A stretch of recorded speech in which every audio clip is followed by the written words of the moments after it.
So there'll be some people, I think, joining as we begin, but I think it's 7 o'clock. We have lots to get through. So I'm going to kick us off. Welcome, everybody. Good afternoon, good evening, good night to some of you. Not quite good morning yet. My name's Louise Pulford. I'm the director of the Social Innovation Exchange, or SIX, based in London. It's so great to have you all here. So as many of you know, SIX is a global network, and one of the things that we're well known for is our convenings around the world. And our convening this year is a little bit different, as it is for everybody else. We've begun a wayfinding journey. So Wayfinder is our conference where we look at the future of social innovation. We question the work we're doing and attempt to have conversations with people, usually all in one place, to look at how we can increase our impact, how we can do more, how we can support the social innovation communities who are out there changing their own cities, communities, countries every day, even more effectively. And so this year, in our wayfinding journey, while we can't meet each other in person, we decided to devise a metaphorical symphony, as you do. 4 movements that help us grasp meaning and shape action at this really difficult time. We've been tuning in our first movement over the last few months on a global listening exercise, to listen to what people are saying, to try and find some harmony and the dissonance in the noise, the cacophony of noise that is happening around the world. We're really interested in how we renew our relationships with each other and also with the earth on which we're placed. We've now begun our second movement in the Wayfinder, and you can find more about it on our website, which will pop in the chat. You can find, we've begun our second movement, which we call ensembling. And for those of you who are French speaking, ensemble is to bring people together. And if you think about that in a musical way, in terms of an orchestra, this is where you bring the different instruments, the different perspectives all together to make beautiful music. So as part of our ensembling, of course, we have brought together a duet, a fantastic duet of 2 incredible people from North and South America, from Canada and Colombia, to join you today to have a conversation about how we create new possible futures in our cities. They're coming from very different experiences. We have Jane and Javier here. Thank you so much for joining us today. We could talk for hours. So before I begin, I would just explain that I think for us at SIX, Jane and Javier are both really the perfect kind of sixth person. They are both placed in institutions, but they are not talking from the position of their institutions today. They're talking from the position of Jane and Javier, and the vast amount of experience they bring to each other, bring to their work. So Jane is from Canada, from the Connell Foundation, in charge of the city's work there, but we'll be talking from the many of the other projects and things that she's involved in. And Javier is from Colombia. He describes himself as an environmental culture activist and social innovator, but he's leading, one of the things he's doing is leading environmental culture at the Director of Citizen Culture in the city of Bogota. But again, that is not the position that Javier is entering this conversation in. So welcome, Jane and Javier. So nice to have you. I'm just going to ask you to introduce yourself and those vast experiences you have. Place us a little bit, find us, give us some context of where you're coming from, the cities that you live in, and what has helped you form your perspective on what you think a city place should be. So Jane, why don't we go to you first? Wonderful. Thank you so much for that introduction, Louise. Hello, Javi. Hello, everyone. It's wonderful to have this experience. I have to say I'm a little bit giddy about this. It's wonderful in the context of what is happening in the world to be able to have these kinds of discussions. So really appreciate the opportunity. So I'm giving you greetings here from Montreal, Canada, which is also, I'd like to acknowledge, it's unceded territories of the Mohawk peoples. So that is to situate geographically. And Montreal, for those of you who might not know it, it's really, it's in many ways an island in North America, linguistically, culturally, geographically. And it's also a place that has a very strong sense of place and of social solidarity and of creativity and appreciation of culture. And just for this introduction, I'm going to focus just on the assets of it. We all know that there are massive challenges in our cities, and we'll come to those quickly enough, but I'd just like to give you an introduction of the beauty of the place.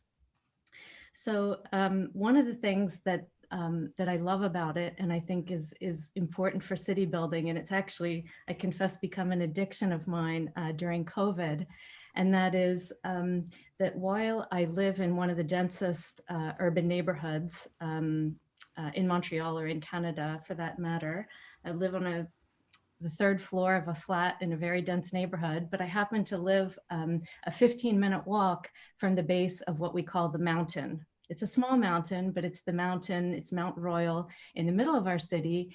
And it has become an addiction of mine to walk to the top of the mountain every day and do forest bathing and walk around that forest. And I never take for granted that opportunity, because it's incredibly rich, incredibly privileged to have that kind of opportunity, especially in a city. So, so I love that, but that's really, it's a very strong feature of the city.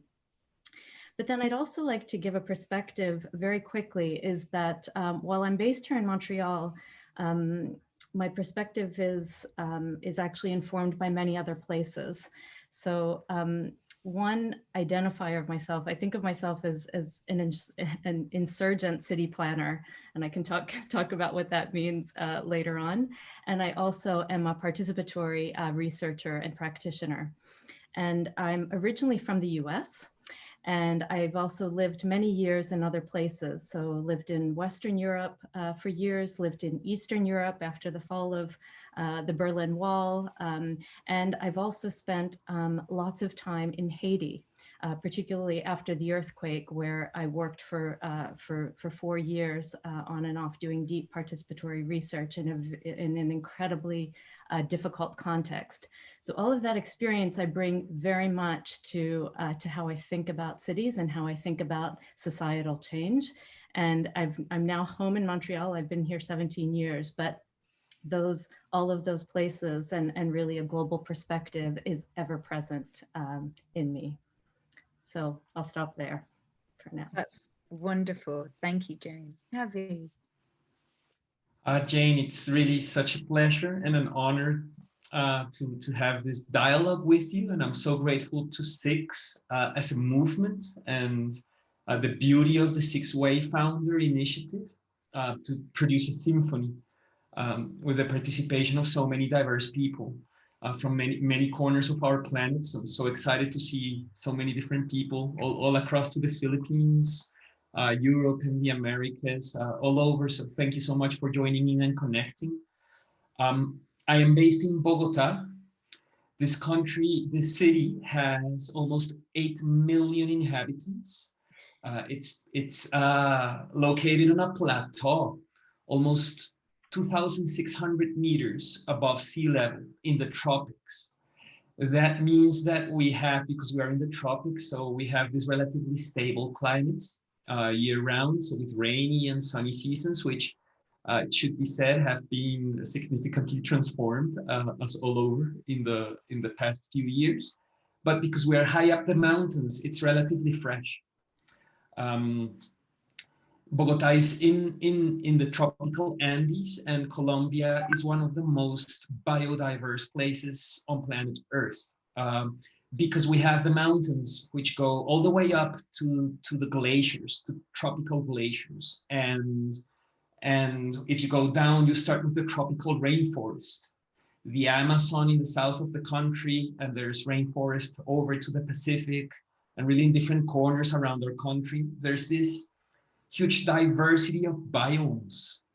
and a very large diversity of both animal, plant, species of all kinds.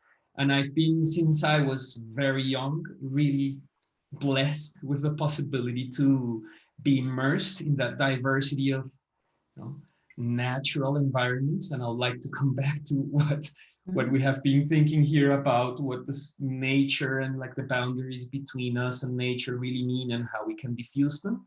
But a lot of the experience that I've had personally has been in like interaction with the wilderness. I studied philosophy because I had so many different interests when I was an 18-year-old. And I became very engaged with the social studies of science and technology, and then in particular with the behavioral sciences.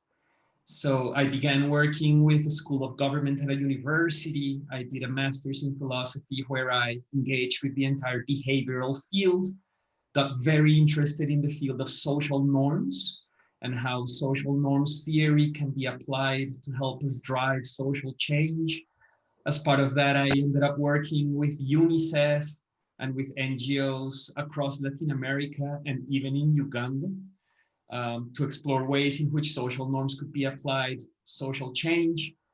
And then all of this thanks to scholarships, I was able to go to the Berlin too, Jane, and I spent a little bit more over 2 years in Berlin, where I studied public policy, and I became more formally engaged with the field of social and public innovation. And after coming back from Berlin to Colombia with this deep feeling of being rooted here in this place where, you know, fortune brought me, and where I've always felt that I'm part of, you know, an incredibly privileged slice of society. Just the possibility of talking in English this way, and the connections that it allows to like to weave ideas across the planet is a huge privilege. And I am very happy to be right now working for the city government of Bogota. You know, a couple of the members of our team are connected here. We're working at the Department of Culture, and we are trying there to explore how a particular approach to policy, which is called citizen culture here, which really believes in the power of citizens to drive change, in the collective agency to drive change, how that can be applied to the systemic, first of all, environmental, but really systemic challenges that we are facing as a city and as its region right now. And I'm sure we'll come back to them. Wow, thank you both. I mean, there is so much you have in common from your completely different perspectives. And I think one of the things I'd love to ask you next is, you know, how your experiences and your approach you use when you apply into city work. So many words around, you know, so much a connection between you both in terms of nature and thinking about the environment. And I know one of the conversations that we've had as we talked before is about where the city stops. I mean, what do we even mean when we're talking about the city and the boundaries? But also, you know, something that you both have coming from is a people-centered, a citizen-centered approach with thinking about the way you work with your cities. And so I mean, I will ask you some questions, you will answer however you like, and it will be absolutely fascinating either way. So I almost don't need to be here, but I will be here just to kind of keep us moving and stop at some point. But maybe you could just both talk a little bit more now about your approach and how that applies, how you apply that to your work, where you're coming from, these philosophies, and what that looks like in practice when you're doing your work every day. And, you know, Jane, you started to, you know, you gave a very positive experience, a positive perspective to begin with. And I really appreciate that. But, you know, how I wonder also how your approaches kind of butt up with existing systems and existing things that you're working with and the effect of that. So yeah, both of you just tell us a little bit more about your approach. So Jane, do you want to begin? Sure. Yeah. So I'll, I guess I'll start by saying a little bit about some of our current work and thinking, you know, based on again, as Louise said, you know, I'm with McConnell Foundation. It's a philanthropic foundation based in Canada, working with partners also globally. But I also want to say that I'll share views which are mine and not necessarily those of the organization. So we have an approach which is really rooted in what we call inclusive urban innovation. So it's a place-based way of meeting priorities of the foundation, which are around building eventually a net zero equitable economy with a focus on Indigenous reconciliation and social inclusion as well. Also community well-being, and then all of that we do with tools of social finance and social inclusion. And so what we've done over the past years is we've really built a portfolio that contributes to a larger ecosystem. And the way we think about it is to engage with work that is participatory, systemic, and experimental. So that's very much become part of our culture. And we call it sort of ecosystemic philanthropy, because it's ecosystemic because we do multiple experiments and incubations at the same time, and other what we call social R&D activities. And we have grants that, you know, that range from sometimes just a few $1,000s to actually several $1 million, because we think that in many cases, smaller grants, we can learn a lot from incubating something, testing it to see if it's ripe for scaling, and to see if it can really nurture change. I guess one thing to point out in this is that the participatory part is really substantial, not just in the practice, but actually in the philosophy. And that is being participatory in a sense of relationality. So the way we work is highly relational, but also we feel like the agency of people to be able to express and act on their own creativity, and having the supports to do that where they live is so essential. So we're really trying to get at that in order to foster much more effective collective action. But also we see agents as all our relations. And when I say relationality, it's between people, but we also see that in life, it's all about life in all its forms. So it's about making kin with all forms of life, with the land, with nature, and so on. So very much moving from a human-centered approach to a life-centered approach in the work. So maybe I'll just pause with that for now. Oh, wow, Jane, there's really so many points of coincidence and resonance. I feel for each we could talk a lot. I'd like to, when thinking about the approach, Louise, and to weave the conversation, first to talk about the citizen culture approach here in Bogota, which was really born in the mid-90s with some very innovative public administrations that we had here, led by an extremely unusual politician called Antanas Mokus. So the approach was born there almost 30 years ago. And part of what it does is that it emphasizes, on the one hand, the power of the narratives, the stories that we share, that we tell each other about who we are, about what we're capable of, about what our dreams and purposes are. And it's by placing this power of narratives that there's also a focus on precisely that agency. So how the creative power of individuals and of collectives can then be expressed in such a way that the collective changes. Mm-hmm. Because we sort of like we can own the narratives, we own the stories that we tell ourselves and tell each other. Mm-hmm. And we also own like the possibility of hope. Initially, the approach was very focused on a sort of like a pedagogical viewpoint, sort of like the government becoming a sort of teacher that would be interpreted by people as saying like, oh, you need to behave in traffic in a certain way or other.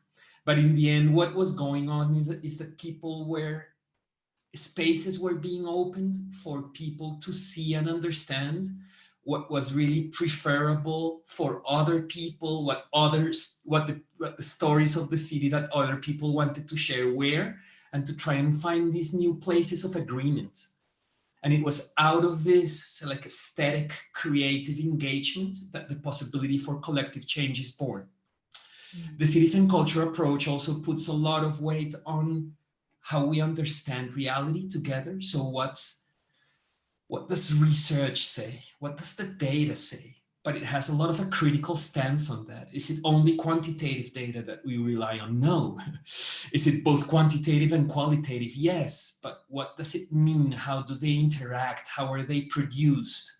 What it is that we can listen in this, incredibly diverse country, diverse in terms of the forms of life and diverse also in terms of its population.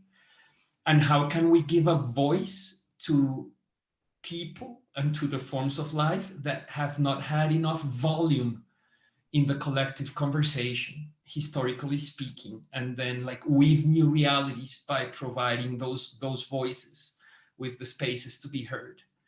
And then just a couple more comments on the approach before closing. This is what we're working right now, the citizen culture approach, but I think in the team we're in, we're also intersecting it with lessons from social and public innovation. A lot of what the Six community and movement has been building across the years. And I personally think a lot of that has to do with experimentation and learning. So being a lot more humble, incorporating a lot more humility in what we do. And instead of saying like, oh, we understand this problem and this is the solution, it's rather more like, let's flow a little bit more. What is it that we understand right now? How can we generate together ideas to respond to that? Try them out together, but then most importantly, learn what happens and use that learning to evolve and to try again and learn again. And because of this is the final point, I think the entire approach is like at rock bottom based on a sort of spiritual, sort of like a stance of consciousness, almost like mindfulness, because in order to experiment, to learn, to flow, to like engage with the present, I firmly believe that it's like a spiritual stance that we need. It's some sort of grounding on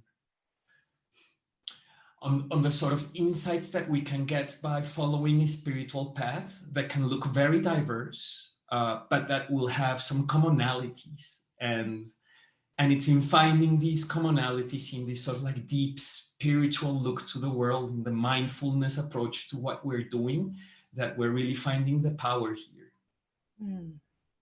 Wow, that's really beautiful. Do you mind if I riff or okay?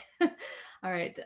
Thanks so much for that, Javier. That's beautiful. And it's interesting because this you talked about narratives and spirituality in particular that I want to build on, because it's interesting how much those are also being discussed now, and there seems to be in many ways a new openness to look at those.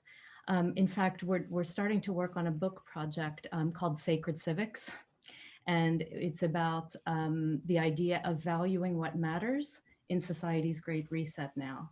And how can we think differently about our notions of value, and how can we think about sacred values, not in a religious sense, but sacred values in terms of freedom and nature and courage and truth and these kinds of things. How can those things that don't have trade-offs and don't necessarily have the kind of exchange value that money does? So how do we bring that into the way we think about and we build our cities? And then it also relates to another line of thought. And for us, much of this thinking is grounded in and is, we're drawing on lots of indigenous wisdom here, which happens to be wisdom that, we see in many ways we think is good for everyone, because we've been suffering from this Western addiction of a certain worldview, And it's a worldview that we've become used to, but actually we're seeing how destructive it is. And so we're recognizing now that there's so much that we need to challenge and so much that is open for challenging. So one of the things we're thinking about, and one way to frame it, but there are many, is the idea of 7-generation cities. So for example, that also brings the notion of time much more present into city building, because very often in Western cultures, we tend to think and build very much for the short term. And it's really interesting. Something I learned only recently is that democracy at its origins, and even up until a few hundred years ago, had accountabilities to future generations in democratic governments. And somehow we lost that, and that dropped away to the extent where now, obviously, our democratic governments show no responsibility in many cases towards future generations. But what if we were to think about building our cities as 7-generation cities, which means also looking 7 generations back and learning deeply from what we've done, being very present, but also looking 7 generations ahead to what could happen. And so it means asking, are we building physical, digital, social infrastructures so that children in 7 generations will thrive in green and just cities? And if we had that as a requirement in our city building, I think it would look very different than it does today. Yes, that's so powerful. There's just brief, so Louise, just final stitch to that first point, and I'll give you back to the next question. No, yes, that's so powerful. I think we're also understanding here in a corner like Colombia. It's like the enormous wisdom that has been somehow unappreciated by the great powers of our time that is present in the indigenous, like different lineages of indigenous wisdom that are present not just here, but across the planet. How there's a sort of coherence and consistency in messages of these lineages of wisdom across the planet, and how we could translate these messages, for example, the intergenerational accountability that we're talking about, into the way we think about at present, designing and developing responses to the challenges that we see now. There's a group of indigenous peoples here in northern Colombia. They're the Arhuacos.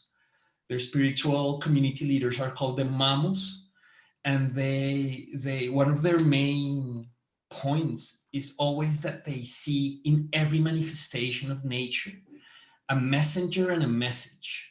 They call it the big brothers and sisters, and it's through listening to nature and to the systems that we are a part of that we can, according to the Mamos, like find insights and answers to preserve the equilibrium that is possible and that has been like put into question in the relationship with these big brothers and sisters.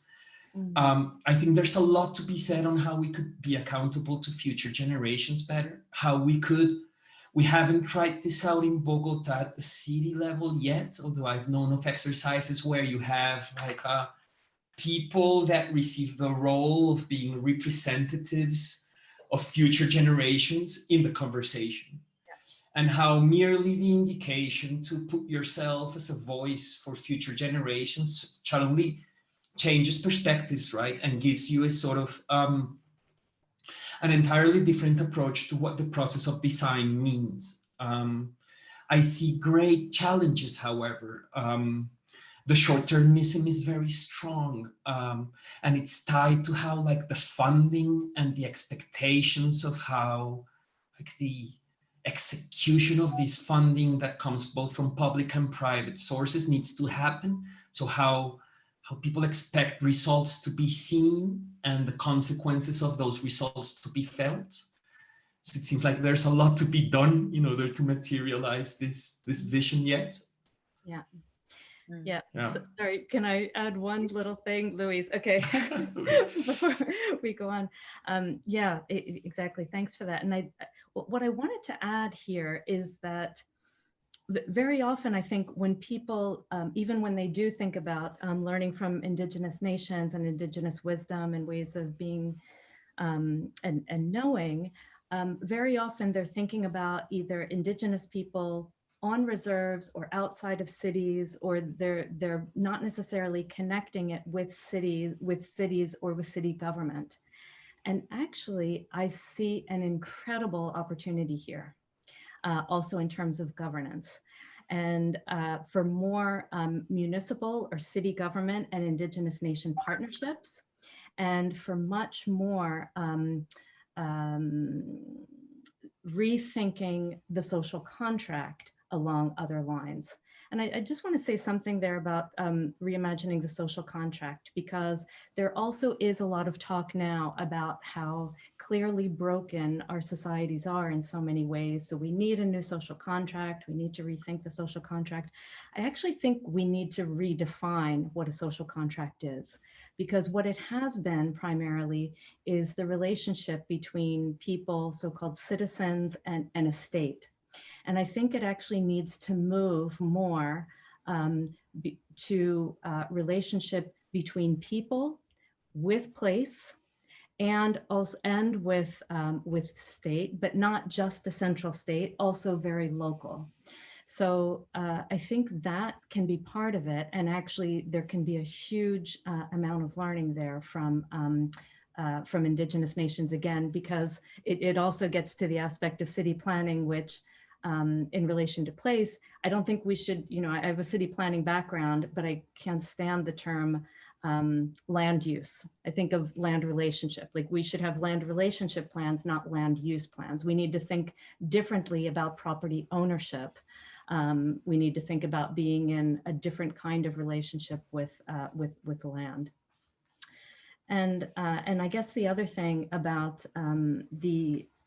the relationships when it comes to governance is that in many ways, it's a provocative thing to say, but of course we know that in many ways nation states are failing because nation states have had all kinds of commitments that they've made for climate targets. Almost none of those have been reached. We see the state of the world today. We know that the way our nation states operate, we know there's a problem with democracy. We know there's a problem with climate, with exacerbating social inequality and so on. So it's really time for us to rethink our states, also our transnational institutions, and even reconstituting our country. So in Canada, when we talk about government, what we really mean is the federal government and provincial governments. So we hardly even mean municipalities, because officially municipalities here are creatures of provinces. That's literally the term that's used. And Indigenous nations, while we do have a recognition in our constitution, we have a commitment to the UN the rights of Indigenous people and inherent rights of Indigenous people, we have not yet fully honored that. So we have a commitment to nation relationships here, but it's not yet been carried out. So there's a commitment to have literally a plurinational Canada, which would be an opportunity to really change fundamentally how we organize ourselves for the transformation that we need and the age that we're moving into. And so we're close, but we're not there. We have many of the tools we need, but we still have a long way to go. And we have lots of tensions right now in the country that I won't go into, but it's a worsening situation. And I think that the role and the relationships between municipalities and Indigenous nations can be a key part of contributing to the kind of transformation that we need. Happy to talk about that more later. Javi, why don't you respond? You guys, I mean, keep going. It's great. Awesome, Louise. It's truly great. About land relationship. This is part of what we are realizing here in so many fronts, is that the way we describe and frame configures our realities. It's now sort of like a cliche to insist on that, right? But it's so powerful. how does, just changing the concept from use or ownership to relationship to the relation completely opens entire new horizons and possibilities in something like planning. I think a spinal cord of the work that we're trying to do with the team here right now is also to try and question the way in which the relationship between culture and nature seems to be established in a lot of narratives that we have right now, and even in the ways in which we represent reality, like in the maps of the city. Right? So if you were to look up a map of Bogota, you will see that there are elements of what is called the main ecological structure of the city, which are forests, right? Reserves, like different lakes, rivers that are present in the land that 8 million people and a diversity of forms of life, we're all neighbors, we all share.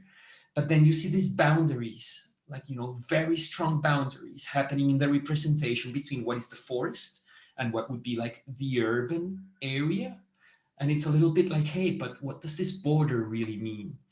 And how are we conceiving of nature and culture a little bit more deeply? Do we really need a dichotomy between nature and culture to reimagine the way that we could think about environmental problems in this century? I know there's a debate in the conservation community about this, because there's some people insisting, oh, yes, we definitely need that dichotomy, and we need to preserve a sort of pristine wilderness and separate it radically from the habitats of humankind. And sort of like another, position in the debate saying like, no, we've learned that's entirely wrong-headed. We are part of one same system. We shouldn't think in terms of boundaries. We should think in terms of relationships, and the relationships that we're establishing with place, with the diversity of forms of life, like at present, and then across time, with the past and with the open future. I personally resonate a lot more with this position. And there's the feeling that just changing the narratives that we have of culture and nature and the relationship between them, like the world in which the humans create meaning, and a natural world that is supposedly non-human, where meaning does not happen, is sort of something that we need to revise. Meaning is everywhere to be created, and nature itself is, packed with meaning, even without the human, intervention or creation of it. That's sort of like my intuition. Mm-hmm. And once you start seeing how these sort of abstract reflections become materialized in something like waste management. So part of what we're learning right now, a lot of what is going on in waste management in many places is thinking that the solution is just adding more pieces to the lineal vision of take, make, waste, but now let's recycle more and then problem solved.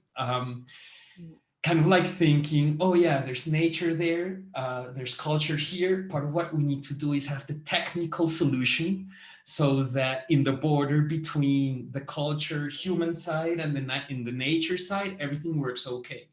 Mm-hmm. But indeed, what we're needing is a sort of entire system transformation, where it's the entire story of the materials and the energy that we use. Mm-hmm. How do we start thinking of them more as nutrients and less as like materials to be consumed and disposed of? Mm-hmm. How can we think of the entire system as something that mimics the way nature operates? And in order to do that, you need to realize that it's not about managing waste. It's about transforming the system of production and use and sharing, and like the flows of that system, such that waste is like designed out of the system. Mm-hmm. As in nature, there is no waste in a forest or a reef, right? Yeah. But again, even though we have this sort of clarity, and there's a lot of people in the circular economy movements that are having these clarities, translating this at the scale of the city into policies and programs and interventions that like need to face the inertia of decades, perhaps centuries of thinking things in other ways, is proving to be hard. So we feel like hackers, a little bit, positive hackers. It's a template. Like, where do we plant the seeds that are going to like germinate and then like get into the cracks of the system? How another metaphor is like, it's as if we were flying and we need to change all the parts of the plane, or like the vehicle in which we're flying, while we are flying and not land. As if the system needs to be transformed, but we cannot transform the system without operating inside it to begin with. There's no like outside perspective. There's no like, you know, escaping route. We are inside the system that needs to be transformed. So anyway, different elements there, but I think it connects a lot of like the vision of participation and the revolution in accountabilities that you're thinking about, and we should be learning more between the initiatives, among the initiatives that we're pushing. Yes. I'm going to jump in here. Thank you so much, because I want to make sure that that we have time for some of the questions that people have asked. And I know you have questions for each other and I have more for you. Maybe we need to do this in 4 parts.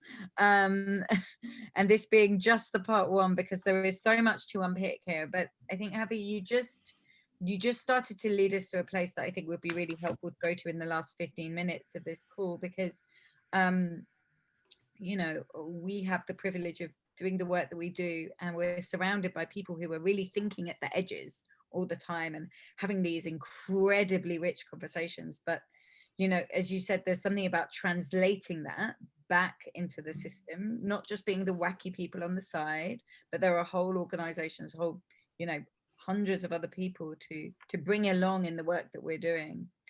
And so we can come back to that question, but just staying on the very, very practical, one of the questions that came is from our friend Trisha, who most of you, Javi, you know well, and we know well at Six, who is based in Medellin, and she runs an EU-funded international urban cooperation program, which is about city-to-city learning, and based on sustainable urban development. And she's working at a huge scale, not just the scale of the city, but huge scale in terms of the number of cities that she works with, and including 5 cities in Colombia and 7 in Canada. And so one of the challenges that they have, and she's interested in your perspective on, is how we can, you know, facilitate and curate programs where meaningful learning can happen across these national and regional boundaries. You know, we're struggling as humans to translate these ideas back into our own organizations and back into our own city governments, let alone thinking about that learning from across, and we as humans struggle to do that from really different places. So just wondering if either of you have a perspective on that, and you can answer it at any level that you feel. Javi, would you like to start? Yeah, go on, Javi, you begin, and then we'll get to Jane. I've been reading this incredibly illuminating book by Rebecca Solnit called Hope in the Dark. She has this chapter that I read yesterday at night. It's called The Global Local, or Alterations in Place. It resonates. I cannot substitute Solnit's words. It's really powerful reflections. But just to bring what I learned there, it seems like we do not need to insist on the tension or paradox between the local and the global, but rather insist on how the power of the local doesn't mean parochialism or withdrawal or intolerance, but rather a coherent foundation to better understand and navigate the problems that we share globally or across different contexts. Part of my answer to your question is that I kind of feel that it's a design problem. So I think a lot of what blocks this learning in practice is how we design the means for that learning to happen. And that the design approach would be to experiment, learn, and iterate. readjust and iterate. I'm thinking about how, different, and I know you have a lot of experience on this, how we could use different media to kind of like materialize the learning that happens in each city, and how that media is communicated to others in other places such that it kind of like deactivates the answer, oh, it's so different here. And rather like opens up the possibility for dialogue and interaction and like asking back. So like, hey, but wait, how did you make this happen? We've sort of like been trying this here for so long. Where like in using the media to then engage people in interaction. And I think it's not like an easy answer for like a recipe for every case, but that we should be experimenting a lot with it. And I do think the COVID situation has brought us into a place of appreciating both the opportunities and the limits of digital media to make this happen. So I would say, let's explore like never before what this digital media allows us in terms of like communicating learning and then engaging in interaction and dialogue.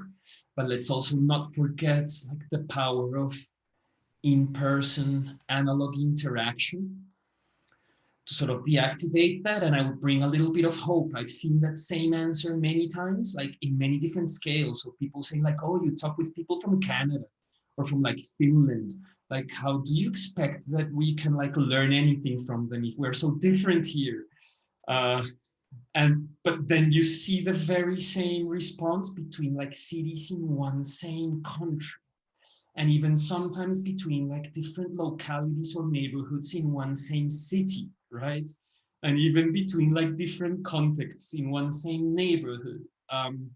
So I have the feeling this is something that's more about like understanding, like in Rebecca's Solnit's words, that, hey, no, it's in the specificities of the local that we find a lot of insight and power. But by sharing those, we will also end up navigating the commonalities that are definitely there. And we cannot ignore them. So it's like, let's deactivate this supposed tension or paradox between like the context and the need to like engage in diversity of movements. And let's do that through experimenting and learning what works and adjusting in the process. Can I just give a short answer to that as well, Louise? Yeah, sure. Okay. Yeah, I just want to chime in to add that I think those kinds of learning and engagement networks that you're talking about, Trisha, it's Trisha, right? Mm-hmm. That you're talking about shouldn't be seen at all as a luxury or an extra. They're absolutely a necessity now more than ever, because we know that more than half of the world's population lives in cities. That's going to increase. Cities really need each other, and also cities learning from each other. And ideally it's city regions. Ideally it's the bioregions of cities who are actually in partnership. But these kinds of networks and learning engagements, I really think can lead to the seeds of a new transnational infrastructure. Because what we know is the transnational institutions that we have, the Bretton Woods institutions, are not going to be fit to take us into the future that we need. We are going to need to reinvent at fundamental levels our institutions. And I think that the most innovative, progressive change is happening in cities. So cities need each other. They need to learn from each other, and they need to build, and they actually can provide the seeds for that level at a planetary scale. Thanks, Jane. I mean, I couldn't agree more, given this is our entire, our model at SIX as well. Jane, I'd just like to stay with you on another question as well, which I think is a really important. You just picked up on the idea of the luxury, this kind of learning shouldn't be a luxury. And I think that the second question I was asking a little bit about the seven generation city. And in particular, the question is around, the kind of housing that we need today is not the same housing that we needed 40 years ago, and what will be in the future. But I think the comment at the end, which I think is really important, it goes back to your luxury point, is, the challenge of solving, this kind of long-term thinking, but also the need to solve, the short-term problems that we face today. And, I think that's very much come up in the last few months, in the last 6-7 months with COVID. How do we all know that we need to be planning for a different kind of future and thinking about that at the same time, we're really struggling with the day-to-day and making sure that people in our streets and our communities and the towns and the cities in which we and the countries in which we live, still have jobs and livelihoods and good health and all of those things. So I just wonder whether you could both talk a little bit as well to the kind of, luxurious and it really goes to the work that we do as well, our kind of side funky innovation thinking, and actually people are doing the real work over here. How do we stop seeing this next generation thinking, this kind of trying to be experimental, do things in new ways, is not just the luxury? But yeah, if you could answer in terms of the 7th generation city, but then I'll go to both of you to kind of provide a bit of a kind of final answer, unfortunately, because we will hit our time on, but a final answer on, how do we move this stuff into the mainstream, or how do we stop being so marginal and seen so much on the edge? Mm-hmm. Two-part question for you, Jane, and then to Javi. Okay, that's a big one. And I see it's, hello, Mr. Peñalosa, someone who knows Colombia and Canada very well. Indeed, thank you for the question, Gail. Yes, so hear you completely. And, one of the good things about this terrible tragedy that we're living is that we also see that cities can change rather rapidly, more rapidly than we would have thought. And I think some good examples of places that are changing in some of these ways that you point to quite rapidly. Paris is certainly one. Mayor Hidalgo's commitment to the 15-minute city. She's planting 170,000 trees. She just announced yesterday, they're removing half the parking in Paris, 70,000 spaces. That's a whole lot of space that there will be for biking, walking, vegetation, gardens, protests, which are needed. All kinds of things, housing potentially. So that's one thing, and that's something that's happening quite quickly. There are other policies, quite progressive policies. The city of Barcelona and its data commons policy, its approach to data, is also part of that, because both municipal but also citizen-owned or ownership of data and different thinking about data is going to be very important to this future, which relates to thinking about the city as a commons. And many ways that, both Saskia Sassen and Sheila Foster have asked the question, who owns the city? If the answer to that question is that really we all do, then that has major implications for how we build and how we own and how we live together in cities. And many of the things can be changed quicker than we think. Yes, things are built, but we can also begin to change what ownership mechanisms will be, even in terms of transfer. And I'll come back to the municipal indigenous partnerships, which already we're seeing those bearing fruit. A great example is the city of Edmonton here in Canada has a deep partnership with its contiguous indigenous nation, the Anak Cree Nation, and they're making some of these moves. And then a last example is right here in Montreal. Actually, the neighborhood I live in now has participatory budgeting for ecological transition. Because participatory budgeting, as we know, can be problematic because it can, well, there are all kinds of reasons for that I won't go into, but if we think about participatory budgeting, but with specific values around it, then I think that can be a way for people to engage and maybe even themselves redesign their mechanisms of living together. And that's going to require regulatory experimentation. So that's another very important part of this, which I could talk about much more, Gil, if you want to, separately or with others, but regulatory experimentation, because so many of the rules that we have are not fit for the future that we need. So we need to be able to ethically break rules and do it in a way that's transparent. We collect data so that we can, over time, change rules where things are working to improve our cities and society. I'll stop there. Just to continue that thread, I think, Guillermo, this is a very important and challenging question. And I think a lot could be said about, let's say, like the nuts and bolts of how to make that happen. Say, like bringing participatory budgets to new horizons, or using the power of public procurement to support the sort of solutions that both address the short term and the long term, like innovatory public procurement. And like reimagining public participation for this era. But I would like to close off with a reflection less on the concrete nuts and bolts, and a little bit more about the meta level. I really think that we should be listening and understanding more how natural systems, of which we are a part of, have across 3.8 billion years of keeping life in this little pale blue dots in the middle of, the cosmic immensity.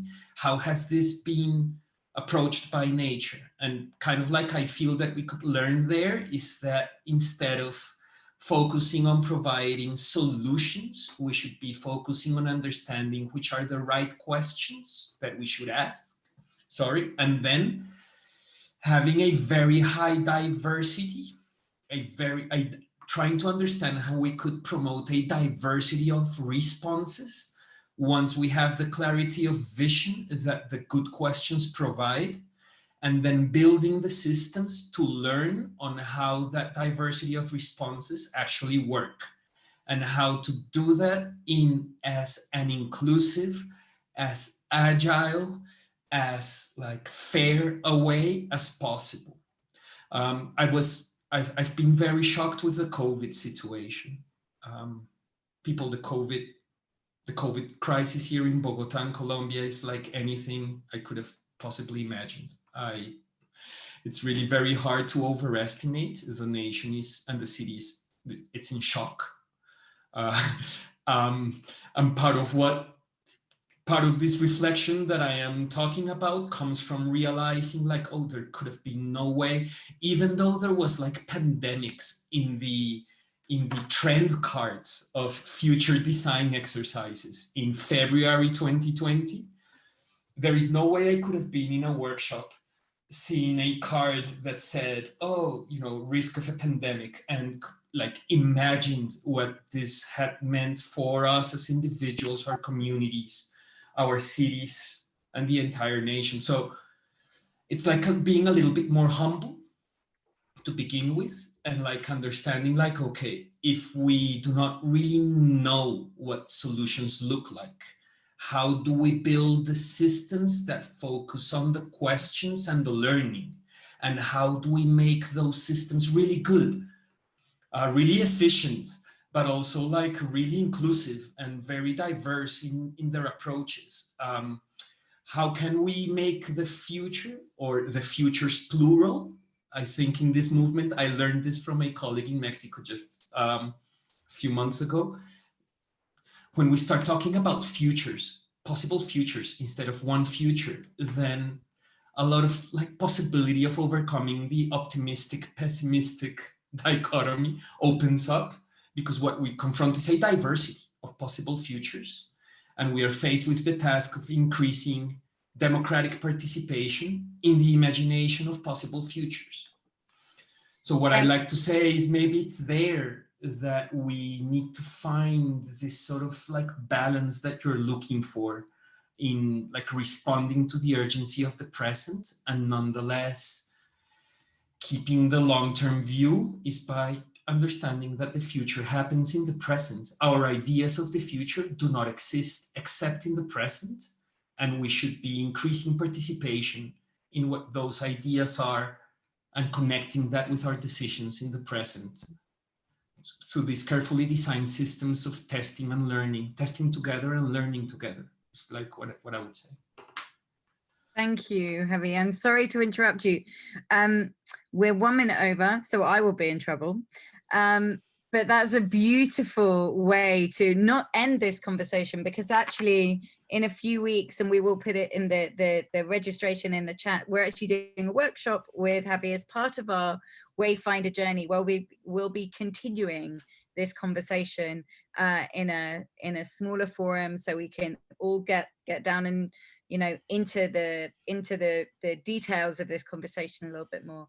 For now, though, I just really so grateful. It's in the chat now, so you can register if you would like to continue this.